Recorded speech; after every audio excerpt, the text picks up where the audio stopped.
There are so many weapon options in 40k. Whether that is, the humble bolter, to the mighty las cannon, to all of the really strange ones from the Eldari book that no one can really pronounce, to the ones that double as mouths in the Demon Codex. What's up, Ian? What's up? Maybe even to the ones that are sprouting tentacles in the Death Guard Codex. But which one is the best? Maybe your army needs anti-tank, right? Maybe you're in a meta where there's nothing but vehicles, and you know what? Melta rifles and las cannons reign supreme.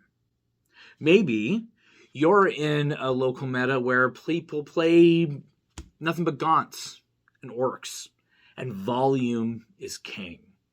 Maybe that's the case. However, regardless of your personal situation, is there perhaps a rule that kind of like sits above the rest? Is there one best keyword for weapons in 40k? I think there actually might be. I've been sifting through the core rulebook for a little while, and I have come across that big sheet of all the different keywords for all the different weapons, and I've been looking over it. And you know what? Some of them really stand out, and some of them are really good, and situationally, very awesome. For example, the heavy keyword. If you stand still, you get +1 to hit. That's awesome. Suddenly you're hitting way better. The melty keyword, if you're up close and personal, you get extra damage. That's phenomenal. Sustained hits, awesome. Lethal hits, very, very good. And there are a variety of other keywords that do really good things. And you should really consider whatever the best option is for your army, your meta, the people that you're playing with, whatever it is that is driving you to make the choices you're making as you put your army together. Take all of that into consideration. But I'm going to challenge you.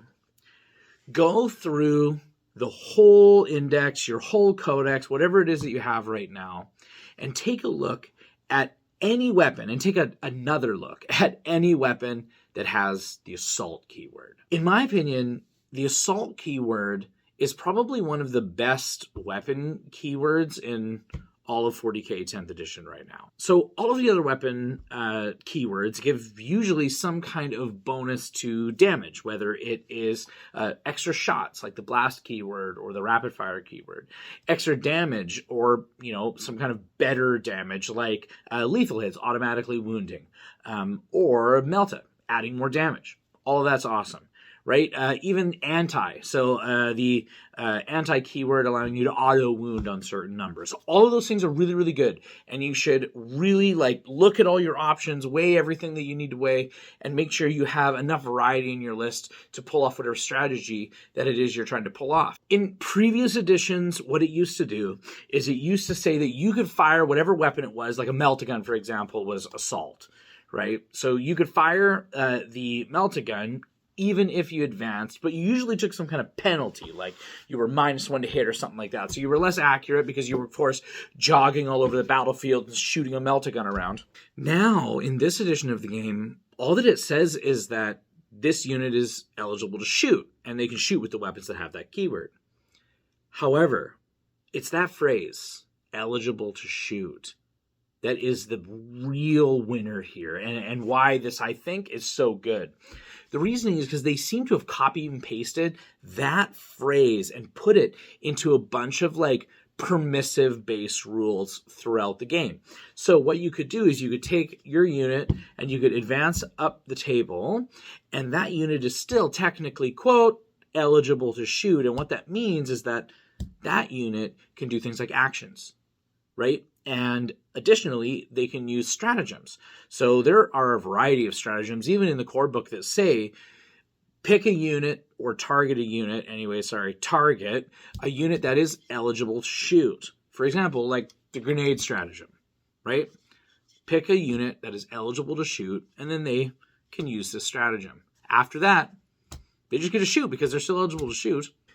The reason I think that it is the best keyword and why I've been looking back and finding all of the different weapons that have that keyword and really thinking about putting them into my army is because it allows that unit to act in ways that a lot of other units can't.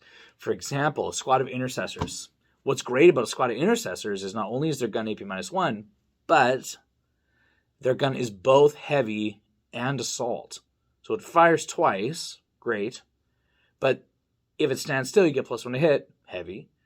But if they advance, not only do they still get to shoot, but on top of that, they can perform all kinds of actions for me. So they can run into the middle and deploy teleport homers, right? Or they can set up the objective in that mission unless you set up objectives, right? Or they can accomplish secondaries after advancing. And there have been so many times in a lot of my games recently where I've played against an opponent that just wishes they had assault weapons on their unit, or really they might not even be thinking about it that way. So it's not even so much the power of the guns. A bolt rifle is comparatively very weak. However, it's because of what it lets the unit do does it become very strong. So head back through your indexes, head back through your codexes, whatever it is that you have right now. Find the weapons that have assault and start thinking them in a different way. It's not about the weapon and the damage it can do.